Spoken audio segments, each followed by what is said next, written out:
వాక్యాన్ని చదువుకుందాము. దేవుని వాక్యము ఆయన యొక్క కృప, దయా, సంకల్పం మనకు సహాయం దయచేయునుగాక. ఆమేన్. దేవుడిచ్చిన మహాధన్యతని బట్టి ఆయనకే కృతజ్ఞతాస్తుతులు చెల్లింతా ఉన్నా.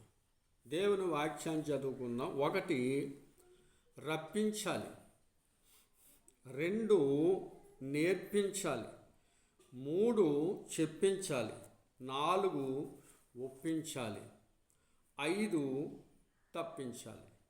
దేవుని వాక్యాన్ని చదువుకుందాం. 1 రప్పించాలి, 2 నేర్పించాలి, 3 చెప్పించాలి, 4 ఒప్పించాలి, 5 తప్పించాలి. దేవుని వాక్యాన్ని చదువుకుందాము. దేవుడిచ్చిన మహాధన్యతని బట్టి దేవునికే మహిమ కలుగునుగాక. ఇక్కడ మత్తయి సువార్త 11వ అధ్యాయాన్ని నేను చదువుతా ఉన్నాను. మత్తయి సువార్త 11వ అధ్యాయము 28వ వచనాన్ని చదువుతున్నాను. 11:28. ప్రయాసపడి భారము మోసుకొనుచున్న సమస్త జనులారా నా యొద్దకు రండి, నేను మీకు విశ్రాంతిని కలగచేస్తాను. పరిశుద్ధుడా, ప్రేమ కలిగిన తండ్రి, కృప కలిగిన బాబు, దయగలిగిన మీరే ఘనత, మహిమ, ప్రభావాలు పొందుకుంటారా? యేసుక్రీస్తు నామములో అడుగుచున్నా పరమ తండ్రి. రండి రండి యేసుని యొద్దకు రమ్మనుచున్నాడు, ప్రయాసపడి భారము మోయువారు ప్రభును చెంతకు పరుగుడు ఏకము. రమ్మని పిలుస్తా ఉన్నాడు. రండి, ఆయన యొద్దకు పిలుస్తా ఉన్నాడు. ఏమని? ప్రయాసపడి భారము మోసుకొనుచున్న సమస్త జనులారా నా యొద్దకు రండి. పాప భారం ఎల్లబోసేవాడు. ఈ భూలోకంలో ప్రతి ప్రయాసను పట్టి పిలుస్తా ఉన్నాడో ఎవరైనా సరే, ప్రయాసపడి భారము మోసుకొనుచున్న సమస్త జనులారా నా యొద్దకు రండి, నేను మీకు విశ్రాంతిని కలగచేస్తాను. నేను సాత్వికుడను, దేన మనసు గలవాడును అని ప్రభు సెలవిస్తా ఉన్నారు గనక మరి ప్రతి ఒక్కరం కూడా ప్రయాసతో ఉన్నాము. ప్రయాసపడి భారము మోసుకొనుచున్న సమస్త జనులారా నా యొద్దకు రండి, నేను మీకు విశ్రాంతిని కలగజేస్తాను. ఇక్కడ రెండోది దేవుని వాక్యం సెలవిస్తా ఉంది. ఇర్మీయా గంధము 31:24 వచనాన్ని చదువుతున్నాను. 31:24 వచనాన్ని నేను చదువుతున్నాను. అలసి ఉన్న వారి ఆశ తృప్తిపరిచెదను, కుషించుచున్న వారందరినీ నింపుదును.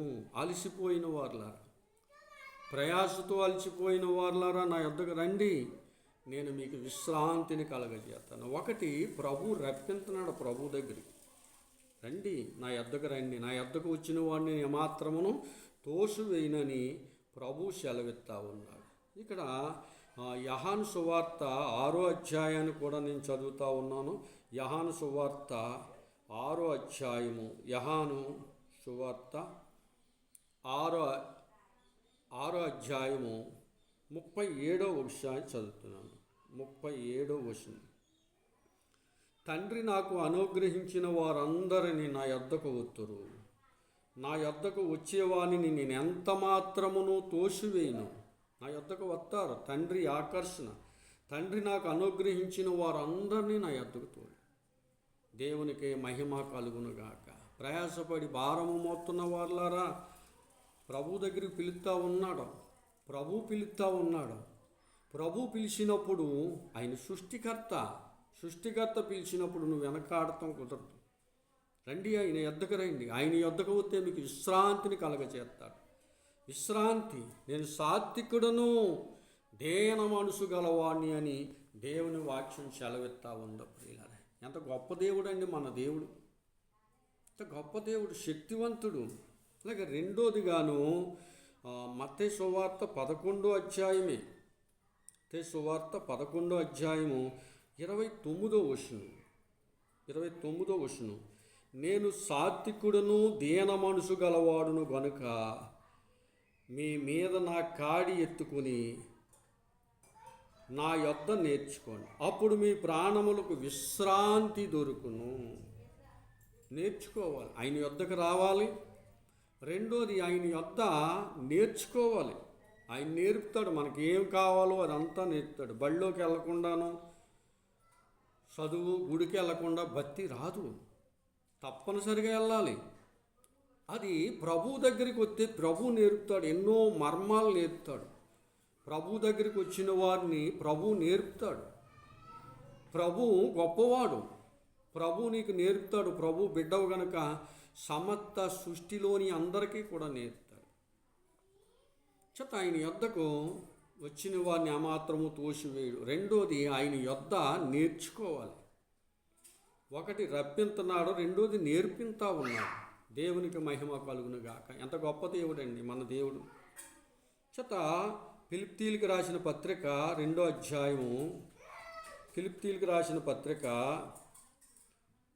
2వ అధ్యాయము 4-5 వచనాలు చదువుతున్నాను.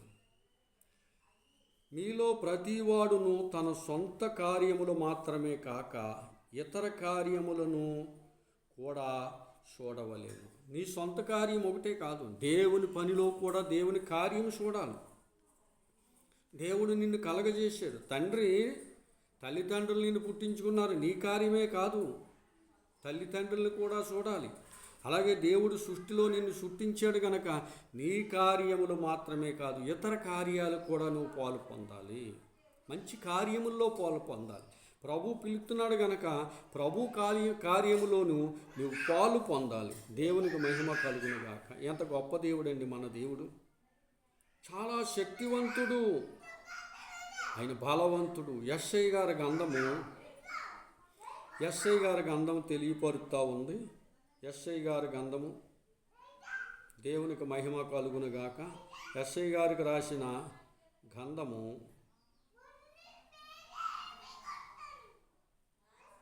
48వ అధ్యాయము 18వ వచనాన్ని చదువుతున్నాను.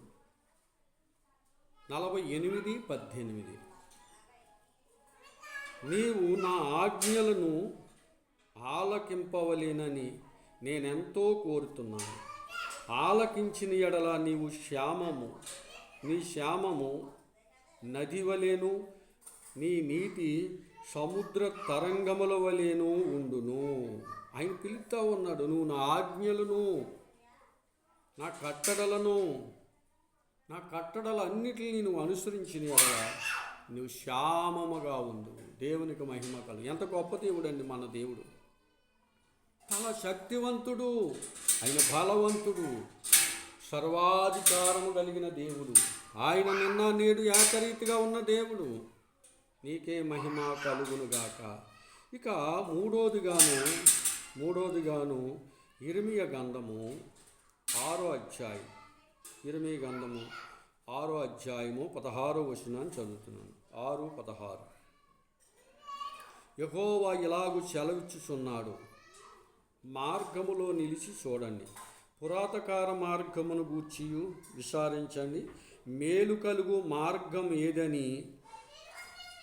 ఏదని అని అడిగి అందులో నడుచుకోండి, అప్పుడు మీకు నెమ్మది కలుగును. అయితే వారు మేము నడవనంటాము. ఇక్కడ మార్గముల గురించి, 1 రప్పించాలి, 2 నేర్పించాలి, 3 చెప్పించాలి. దేవునికి మహిమ కలుగు. ఎంత గొప్ప దేవుడు అండి మన దేవుడు. శక్తివంతుడు, పురాతకాల మార్గము, నేనే మార్గము, నేనే సత్యము, నేనే జీవమును అన్నారు కనుక ఆ జీవ మార్గాన్ని మనం తెలుసుకోవాలి. ఇక మూడోదిగాను మార్కు సువార్త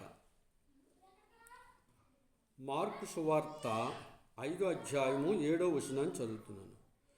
5-7 మార్కు సువార్త. యేసు, సర్వోన్నతుడు అయిన దేవుని కుమారుడా, నాతో నీకేమి, నన్ను బాధింపకుమని దేవుని పేరట నీకు అనబెట్టుచున్నామని బిగ్గరగా కేకలు వేసేది. దేవునికి మహిమ కలుగు. ఎంత గొప్ప దేవుడండి. ఇక్కడ మనుషులకు దేవుడు ఎవరో తెలుతులేదు, దెయ్యాలు పిలుస్తున్నాయి, సర్వోన్నతుడైన దేవుని కుమారుడా, దేవుని కుమారుడా, మాతో నీకేం పని? అప్పుడే నశింప చేయటానికి వచ్చావా? మమ్మల్ని అప్పుడే నశింప చేయటానికి వచ్చావా? మాతో నీకేమీ పని అని దెయ్యాలు మొర్రపెడుతున్నాయి. దెయ్యాలకు తెలుసు దేవుడెవరో, దేవుని కుమారుడెవరో, ఈ సృష్టికర్త ఎవరో, దేవునికి యేసు సర్వోన్నతుడైన దేవుని కుమారుడా, మాతో నీకేమి పని. కొందరికి దేవుడెవరో తెలియదు ప్రియుల, దేవుడెవరో తెలియదు. అపోస్తుల కార్యాలు 16వ అధ్యాయము 17వ వచనాన్ని చదువుతున్నాను. ఆమె పౌలును మమ్మలను ఎంబడించి, ఈ మనుషులు సర్వోన్నతుడైన దేవుని దాసులు, మీరు మీ దాసులు, వీరు మీకు రక్షణ మార్గమును ప్రసూరము చేసేవారై ఉన్నారని కేకలు వేసాను. పౌలు గారు వస్తూ ఉంటుంటే దెయ్యం పట్టిన ఒక ఆవిడ, ఇది మీ దాసులు, దేవుని దాసులు, మీకు రక్షణ మార్గాన్ని కలగజేయటానికి వస్తున్నారని అక్కడ తెలియచేస్తా ఉంది. దెయ్యం తెలియపరుస్తా ఉంది. దేవుని దాసులు ఎవరో, దేవుని పిల్లలెవరో, దేవుని కుమారుడెవరో మనుషులకు తెలుతులేదు, కానీ దెయ్యాలకు తెలుస్తుంది. దెయ్యాలు కేకలే చెప్పినాయి, సర్వోన్నతుడైన దేవుని కుమారుడా, ఇగో వీరు దేవుని దాసులు, మీకు రక్షణ మార్గం తెలియచేస్తాను. ఇంత గొప్ప దేవుడు అండి మన దేవుడు. ప్రియులరా, ఆ దేవుని కృప. ఇక 4వదిగాను దేవుని వాక్యం చెలవెత్తా ఉంది. 4వదిగాను సామెతల గ్రంథం 28వ అధ్యాయం, సామెతల గ్రంథము 28వ అధ్యాయం 28వ అధ్యాయము 13వ వచనాన్ని చదువుతున్నాను. అతిక్రమములను దాచిపెట్టేవాడు వర్ధిల్లడు, వాటిని ఒప్పుకుని ఇడిచిపెట్టేవాడు కనికరమును పొందును. ఒప్పుకోవాలి. 1 రప్పించాలి, 2 నేర్పించాలి, 3 చెప్పించాలి, 4 ఒప్పించాలి. 4 ఒప్పించాలి. ఎంచేతంటే నీ పాపం నువ్వు ఒప్పుకోకుండా పరలోక రాజ్యానికి వెళ్ళలేవు.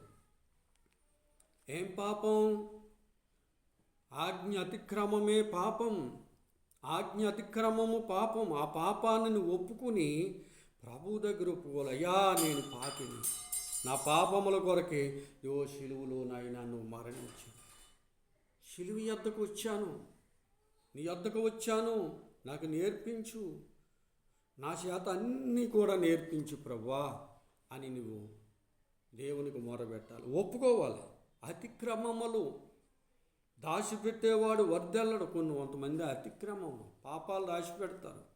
డాక్టర్ గారి దగ్గరికి వెళ్ళిన తర్వాత పుండు దాచిపెడితే పాసిపోతుంది.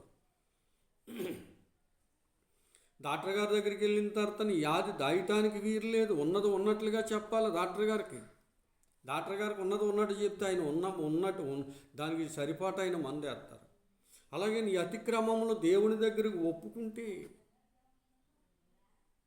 తప్పనిసరిగా ఆయన నేను క్షమించి పరలోక రాజ్యానికి చేరుతాడు. కీర్తనాకారుడికి రాసిన గ్రంథము 32వ కీర్తన 32వ కీర్తన 5వ వచనం చదువుతున్నాను. 32:5. నా దోషములను కప్పుకొనక నీ ఎదుట నా పాపములు ఒప్పుకొనుచున్నాను. యెహోవా సన్నిధిని నా అతిక్రమములను ఒప్పుకొంటునని నీవు నా దోషములను పరిహారించావు. దావీదు గారు మహారాజు, ఆయన సన్నిధానంలో తన పాపాలు ఒప్పుకుంటున్నారు. ఆయన చేసినవి ఏమున్నాయో మనందరికీ తెలుసు. మనం చేసినవి మన దేవుడికి తెలుసు. అంచేత నీవు ఒప్పుకోవాలి. దేవుని సన్నిధానంలో నువ్వు ఒప్పుకోకపోతే నీ పాపాలకి క్షమాపణ లేదు. ప్రభు దగ్గరికి రావాలి, ప్రభు సన్నిధికి రావాలి. ఒప్పుకుంటేనే పరిహారం ఉంది. ఒప్పుకోకపోతే నీకు పరిహారం లేదు.